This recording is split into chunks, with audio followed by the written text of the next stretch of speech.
함께 예배하는 모든 분들 가운데 이 말씀의 축복이 함께 하시기를 주님의 이름으로 축원합니다.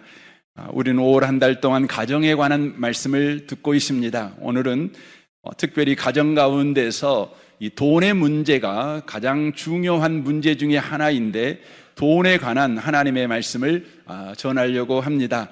본문 말씀에 의지해서 과연 복음이 가난에서 우리를 구원할 수 있는가라는 제목으로 하나님의 말씀을 전하겠습니다.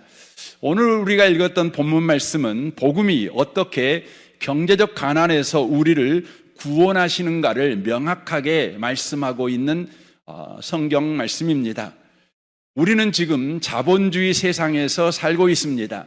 자본주의 세상은 돈이 있으면 무엇인지 가능하지만 돈이 없으면 아무것도 할 수 없는 세상입니다. 돈은 단순한 물질이 아니라 삶의 기회와 안전 그리고 심지어 존재의 가치를 결정하는 신처럼 기능하고 있는 것이 이 자본주의 세상입니다. 그래서 예수님께서도 이렇게 말씀하십니다. 마태복음 6장 24절 하반절입니다. 너희가 하나님과 재물을 겸하여 섬기지 못하느니라 라고 말씀합니다. 예수님은 돈을 하나님과 경쟁하는 신적 대상으로 지금 언급하고 계시는 것입니다. 이는 돈이 단순한 물질이 아니라 하나님과 경쟁하는 신적 권위를 가진 존재로 기능할 수 있다는 것을 지금 예수님께서 말씀하시는 것입니다. 돈이 신적 권위를 가진 대체물이 될 수 있다는 것을 지금 경고하고 있다는 것입니다. 마태복음 19장에 보면 부자 청년이 나옵니다. 그 부자 청년에게 예수님께서 이렇게 말씀하십니다. 21절입니다. 예수께서 그에게 말씀하셨다. 내가 완전한 사람이 되려고 하면 가서 내 소유를 팔아서 가난한 사람에게 주어라. 그리하면 내가 하늘에서 보화를 차지하게 될 것이다. 그리고 와서 나를 따르라. 그러나 그 젊은이는 이 말씀을 듣고 근심을 하면서 떠나갔다. 그에게는 재산이 많았기 때문이다라고 말씀합니다. 부자 청년은 자신을 완전한 사람으로 만드는 것은 예수가 아니라 자신이 가진 많은 재산이라고 믿었다는 것입니다. 그래서 그는 자신의 믿음을 따라 주님을 버리고 돈에게로 갔다. 이것이 성경의 증언입니다. 현대 자본주의는 내가 가진 돈이 나다라는 정체성 구조를 확고부동하게 만드는 체계입니다. 내가 가진 돈의 양이 나의 존재 가치나 존엄성의 크기를 결정한다고 믿게 만드는 바로 시스템이라고 하는 것입니다. 그래서 현대 자본주의를 안에 살고 있으며 그 자본주의를 의지하고 사는 사람들은 자신의 존재 가치와 자신의 존엄성을 더 크게 하기 위해서 끊임없이 더 많은 돈을 가지려고 노력하고 있다는 것입니다. 그러나 우리는 자본주의를 믿는 사람들이 아니라 예수를 믿는 그리스도인입니다. 그러므로 우리는 이 자본주의를 살고 있는 현실에서 저와 여러분은 멈춰서서 이 질문을 반드시 해봐야 합니다. 이 질문이 무엇입니까? 이 자본주의 세상에서 정말 예수는 우리를 구원하실 수 있는가? 이 자본주의 사회에서 예수가 진짜 우리에게 구원을 주시는 구원자인가? 이 질문을 해봐야 된다는 것입니다. 오늘 성경 말씀은 우리의 질문에 대하여 분명한 대답을 하십니다. 예, 그렇습니다. 예수께서 우리를 구원하십니다. 예수가 자본주의 세상에서 우리를 구원하는 유일한 구원자십니다. 라고 대답하십니다. 그것은 단순히 돈을 주신다는 것을 의미하지 않습니다. 더 깊고 더 근본적인 더 강력한 방식의 구원을 주신다는 것을 바로 의미합니다. 그래서 저는 오늘 본문 말씀을 의지해서 이 자본주의 사회에서 예수가 우리에게 주시는 구원이 무엇인지를 여러분에게 전하고 싶습니다. 첫 번째입니다. 복음은 가난이 만든 정죄로부터 우리를 구원합니다. 우리가 겪는 경제적 가난은 단순히 돈이 없는 문제가 아닙니다. 자신이 무가치하고 쓸모없는 실패자가 되었다는 자존감의 붕괴입니다. 친구보다 연봉을 적게 받는다는 상실감과 부모의 경제력이 부족하여 출발선부터 뒤처졌다는 억울함과 돈이 없어서 연애도 결혼도 출산도 미래의 설계도 다 포기해야 된다는 무력감이 나는 실패자라는 자의식을 갖게 만들었다는 것입니다. 그러나 성경은 우리에게 이렇게 말씀하십니다. 누가복음 12장 15절입니다. 재산이 차고 넘치더라도 사람의 생명은 거기에 달려있지 않다라고 선언하십니다. 인간의 존재 가치는 돈에 달려있지 않다는 것입니다. 그럼 어디에 달려있는 것입니까? 성경은 우리를 한 말씀으로 이끄십니다. 오늘 본문 마태복음 6장 26절입니다. 공중의 새를 보라. 심지도 않고 거두지도 않고 창고에 모아들이지도 아니하되 너희 하늘 아버지께서 기르시나니 너희는 이것들보다 귀하지 아니하냐? 너에게는 아버지가 있다. 그 아버지의 자녀가 너다. 그 아버지에게는 너는 어떤 것보다 귀하다. 성경은 분명히 말씀합니다. 네가 가진 것이 네가 아니다. 네가 하나님과 어떤 관계에 있는지가 바로 너다. 그게 바로 너의 가치이며 너의 존엄이며 너의 바로 아름다움이다. 이렇게 말하고 있는 것입니다. 그렇다면 성경은 복음 안에서 하나님과의 관계 속에서 나를 누구라고 가르치고 있습니까? 갈라디아서 3장 25절 이하 말씀을 보겠습니다. 믿음의 시대가 왔으므로 이제는 우리가 율법 아래 있지 않습니다. 복음 안에서 하나님과의 관계 속에 있는 내가 누구인가를 성경은 첫 일성으로 뭐라고 말하냐면 너는 자본주의 시대에 살고 있는 것이 아니라 너는 믿음의 시대에 살고 있는 자다. 이렇게 선언합니다. 여러분은 다 믿음으로 그리스도 예수 안에서 하나님의 아들이 되었습니다. 너는 예수 안에서, 너는 복음 안에서 하나님의 아들이다. 네가 경제적 가난이 있다고 그래서 너는 실패자가 아니다. 너는 하나님의 아들이다. 이렇게 말씀하십니다. 누구든지 그리스도와 연합한 자는 세례를 받은 사람은 그리스도로 옷을 입은 것이다 라고 말합니다. 이것은 어떤 의미입니까? 너는 예수와 연합된 인생을 사는 자다. 그것이 바로 너다. 그것이 바로 너의 정체성이며 너의 자존심이며 너의 자존감이다.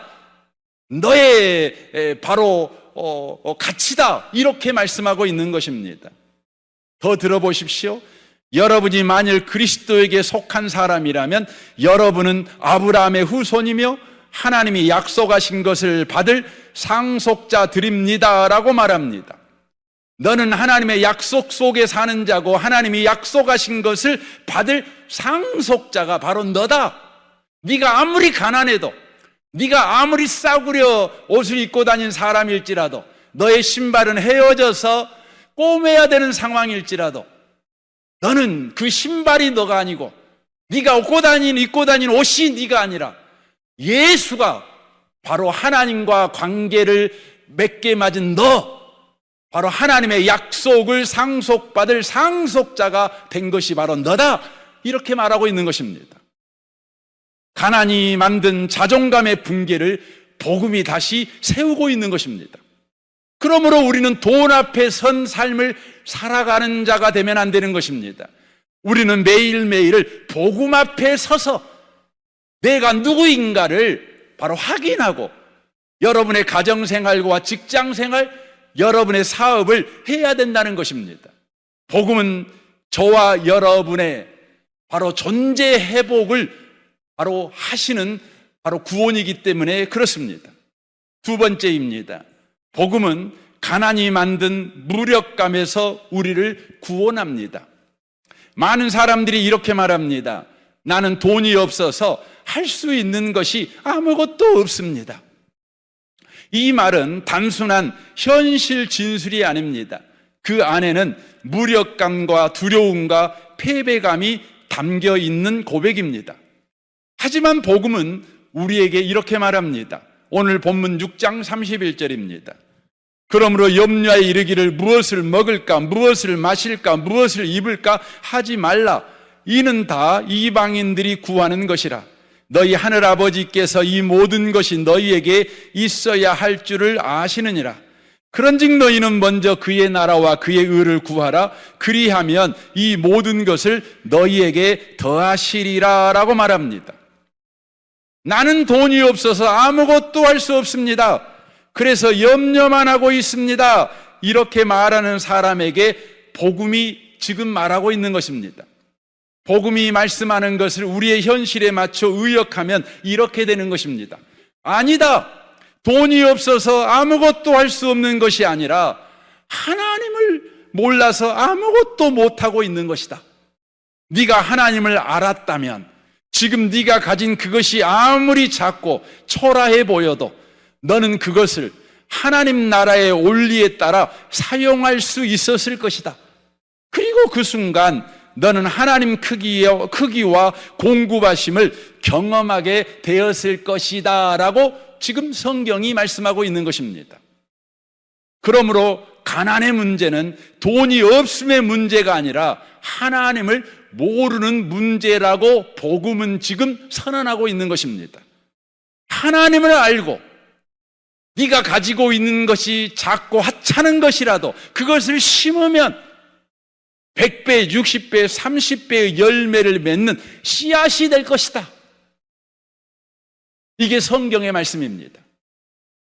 요한복음 6장에 보면 오병이어 이적이 나옵니다. 빈들에서 5,000명이 굶주리고 있을 때 한 꼬마 아이가 자기의 초라한 도시락을 내놓았습니다. 그 도시락이 예수님의 손에 들리자 5,000명이 배불리 먹고도 12광주리가 남는 일이 일어납니다. 아이의 초라한 도시락이 5,000명이 먹는 풍성한 도시락으로 어떻게 변화되었습니까? 바로 예수님이 누구신 줄을 알고 그 예수께 바로 심은 것입니다. 그래서 주님은 우리에게 이렇게 요구하십니다. 누가복음 6장 38절입니다. 주라 그리하면 너희에게 줄 것이니 곧 후이되어 누르고 흔들어 넘치도록 하여 너희에게 안겨주리라. 너희가 헤아리는 그 헤아림으로 너희도 헤아림을 도로 받을 것이니라 라고 말씀합니다. 돈이 없는 무력감에서 돌파하는 것은 하나님을 아는 지식입니다. 하나님에 대한 믿음입니다. 하나님에 대한 믿음은 내가 가진 것을 보지 않고 작고 하찮은 것이라도 하나님을 보고 그냥 심는 것입니다. 하나님은 후이되어 누르고 흔들어 넘치도록 하여 우리에게 안겨주시는 분이라는 믿음, 그 믿음 때문에 내가 가진 것이 아무리 하찮은 것이라도 아무리 쓸데없는 것이라도 하나님 나라의 원리를 따라서 내가 그냥 심는 것입니다. 그때 어떻게 됩니까? 내가 심은 그것이 하찮은 것으로 끝나는 것이 아닙니다. 의미 없는 것으로 끝나지 않습니다. 그것이 겨자씨 한 알이 된다는 것입니다. 마태복음 13장 31절을 보십시오. 또 비유를 들어 이르시되 천국은 마치, 천국이라고 하는 것은 하나님이 통치하는 나라, 하나님 나라의 원리를 따라 사는 사람들이 모여있는 곳, 그것이지요. 천국은 마치 자기 밭에 갖다 심은 겨자씨 한 알 같으니 이는 모든 씨보다 작은 것이로되 자란 후에는 풀보다 커서 나무가 되며 공중의 새들이 와서 그 가지에 깃들이라 라고 말씀하고 계시는 것입니다. 여러분이 예수를 믿는다면 기억하십시오. 가난은 돈이 없는 빈지갑이 아니라 하나님을 모르는 빈머리입니다. 호세아서 4장을 보면 하나님을 모르는 빈머리가 무엇을 만들어내는가를 이렇게 우리에게 말씀합니다. 이스라엘 자손아 주님의 말씀을 들어라. 이 땅에는 진실도 없고 사랑도 없고 하나님을 아는 지식도 없다. 그렇기 때문에 땅은 탄식하고 주민은 쇠약해질 것이다. 들짐승과 하늘을 나는 새들도 다 야이고 바닷속의 물고기들도 씨가 마를 것이다 라고 말씀합니다. 하나님을 아는 지식이 없으니 그렇기 때문에 땅은 탄식한다는 것이지요. 땅이 탄식한다는 이 표현은 농경을 기반으로 한 경제가 타격을 입었다는 의미입니다. 바로 경제가 무너져 버렸다는 것이지요. 경제가 무너져 버리니 주민들이 쇠약해지고 생태계도 심각한 문제에 처하게 될 것이다 라고 말합니다. 이것은 하나님에 대한 인간의 무지가 만들어낸 결과라고 하는 것입니다. 여러분의 빈지갑이 여러분의 인생의 이기를 몰고 오는 것이 아니라 하나님을 모르는 그 무지가 여러분 인생에 심각한 이기를 몰고 온다는 걸 여러분과 제가 기억해야 합니다. 그래서 여러분, 요즘 내가 돈이 없어 아무것도 못해, 돈이 없어서 나는 할 수 있는 것이 없어, 이렇게 여러분 무력감에 사로잡혀 사는 분이 계십니까? 그렇다면 여러분 정신을 차리십시오. 그리고 이제 여러분이 시간을 쓰십시오. 무엇에 시간을 써야 합니까? 하나님을 아는 데 시간을 쓰셔야 합니다. 하나님을 아셔야 합니다. 힘써 하나님을 아셔야 합니다. 여러분이 하나님을 알게 될 때 우리는 현실에 불평하는 대신에 믿음으로 행동을 하게 됩니다. 우리가 가진 하찮은 것이라도 하나님의 원리를 따라 심습니다. 돈이 없다고요? 아니에요. 여러분에게는 미소가 있지 않습니까? 여러분은 미소를 심는 자가 됩니다. 여러분에게는 지금 10,000원도 없다고요? 아니에요. 여러분에게는 따뜻한 손이 있지 않습니까? 그 손으로 누군가에게 믿음으로 심는 것입니다. 복음은 가난이 만든 무기력함을 바로 깨트려버리는 능력입니다. 이것이 진짜 경제에서의 자유인 것이지요. 구원인 것입니다. 저는 여러분을 축복합니다. 복음이 주는 바로 이 구원을, 이 자본주의 세상 속에서 꼭 경험해 가시는 복 있는 분들이 꼭 되시기를 바랍니다. 세 번째입니다. 복음은 가난이 만든 고립에서 우리를 구원한다는 것입니다. 잠언 14장 20절은 이렇게 말씀합니다. 가난한 사람은 자기 이웃에게까지 업신여김을 당하지만이라고 되어 있습니다. 잠언 19장 7절은 이렇게 말합니다. 가난한 자는 그의 형제들에게도 미움을 받나니 하물며 친구야 더 말할까? 그가 말을 하여도 그들이 듣지 아니하느니라 라고 말합니다.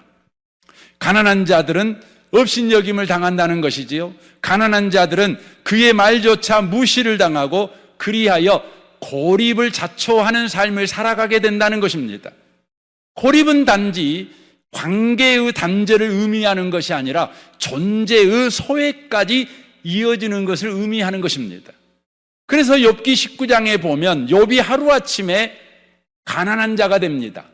부도가 나버렸습니다. 그때 그는 이런 고백을 합니다. 14절입니다. 내 친척들이 나를 외면하고 내 친구들 역시 나를 잊어버렸구나. 내 집에 사는 사람들이나 여종들도 나를 모른 채 하고 낯선 사람처럼 대하는구나.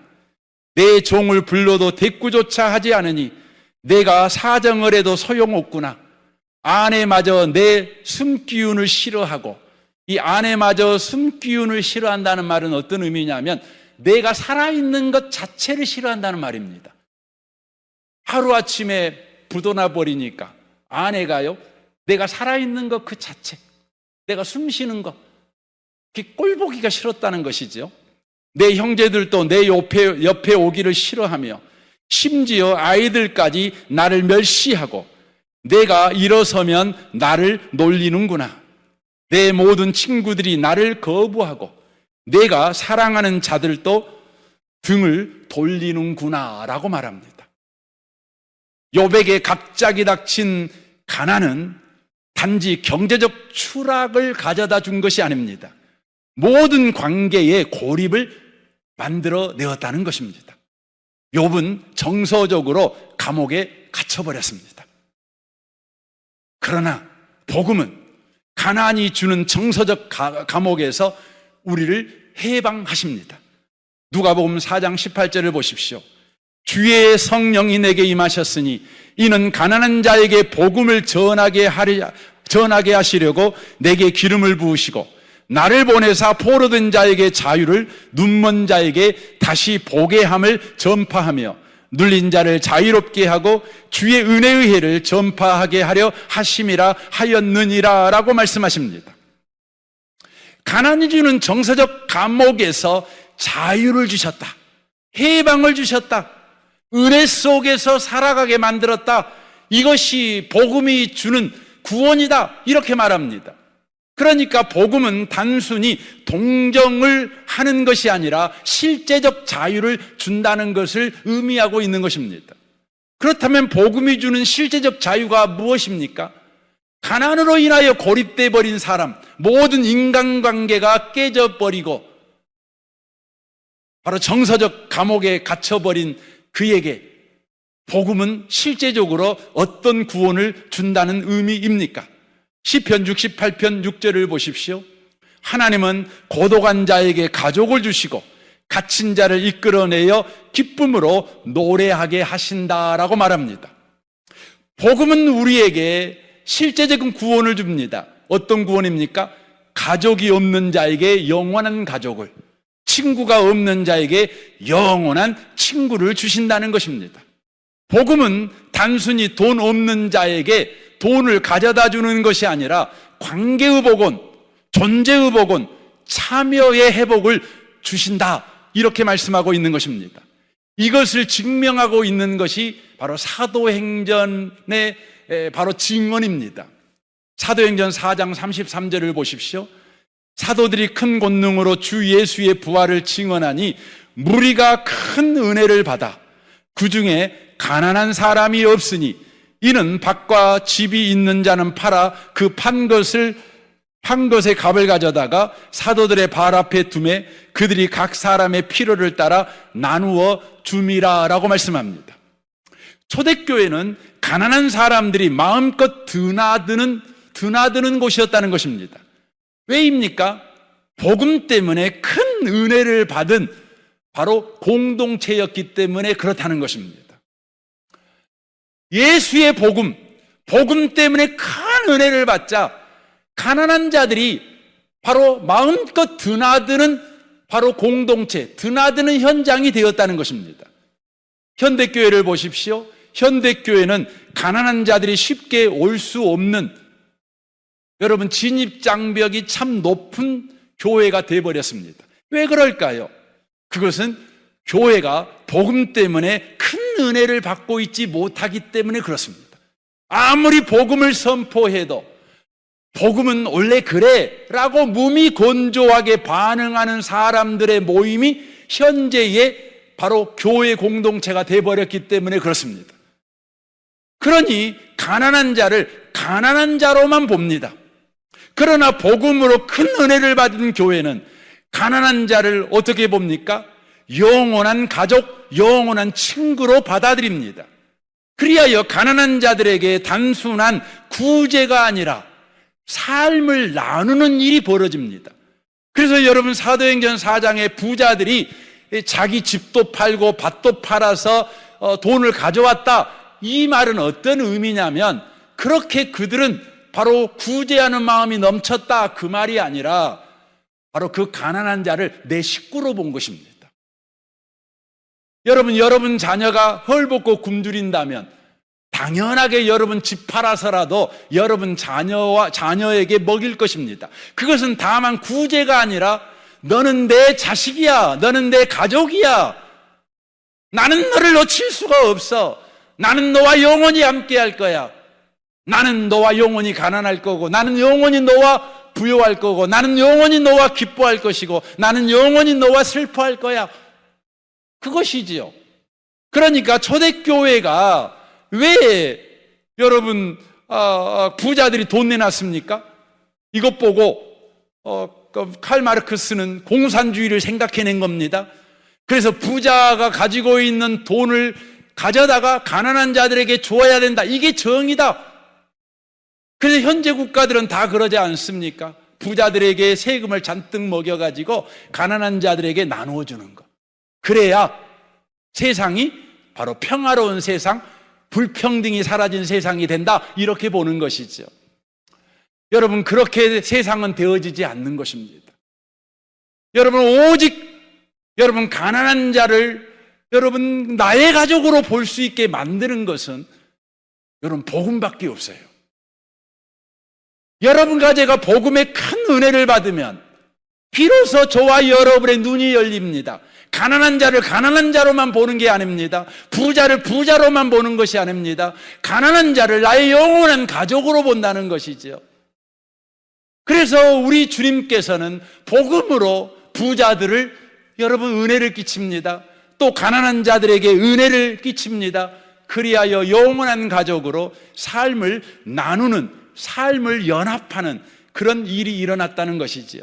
그래서 사도행전 2장 46절을 보십시오. 날마다 마음을 같이하여 성전에 모이기를 힘쓰고 집에서 떡을 떼며 기쁨과 순전한 마음으로 음식을 먹고 하나님을 찬미하며 또 온 백성에게 칭송을 받으니 주께서 구원받은 사람을 날마다 더하게 하시니라 라고 말씀하십니다. 가족 모임이지요. 이것은 가난한 자와 부자라는 사람들의 모임이 아니라 가족들의 모임입니다. 그렇습니다. 복음만이 가난이 만든 고립으로부터 우리를 구원하는 것입니다. 삶의 연합과 공동체의 회복과 존재의 복원이 일어나는 구원을 바로 복음이 준다는 것입니다. 이 자본주의 사회에서 복음만이 가난이 가져다주는 고립감, 가난이 가져다주는 인간 무시, 공동체의 깨어짐, 가정의 분열, 여기에서 우리를 구원한다는 것입니다. 말씀을 마치기를 원합니다. 돈은 현실적으로 필요합니다. 그러나 복음이신 예수님은 우리의 현실보다 크신 분이십니다. 그러므로 우리는 돈으로 존재하지 않습니다. 우리는 복음이신 예수로 존재합니다. 그리고 복음은 돈이 없어도 역사합니다. 사도행전 3장 6절을 보십시오. 은과 금은 내게 없거니와 나 돈 없다, 그 말이지요. 나 돈 없다. 그러나 나는 너에게 줄 것이 있어. 내게 있는 것을 내게 주노니 나사렛 예수의 이름으로 일어나 걸으라. 자본주의 사회에 살고 있는 그리스도인 된 저와 여러분에게 지금 뭐가 필요합니까? 돈이 아니라 예수 그리스도가 필요한 것입니다. 우리가 지금 가난한 것은 돈이 없는 가난이 아니라 예수에 대하여 풍요롭지 못한 가난이라는 것입니다. 그러므로 우리가 지금 걱정해야 되는 건 돈 걱정이 아니라 예수가 없는 걱정을 저와 여러분이 해야 된다는 것입니다. 복음은 우리를 돈이 없어도 무너지지 않게 만듭니다. 있어도 그 돈의 지배를 받지 않는 자유인으로 살게 만드는 것입니다. 이것이 복음이 주는 경제의 자유이며 진짜 구원입니다. 이제 성도 여러분, 사랑하는 성도 여러분, 자본주의 세상 속에 여러분이 살아가지만 매일매일 여러분 돈 앞에 서서 살지 마십시오. 복음이신 예수님 앞에서 여러분 서서 매일매일을 살아가시는 모든 성도 되시기를 주님의 이름으로 축원합니다. 아멘. 우리 같이 이 시간 기도하기를 원합니다.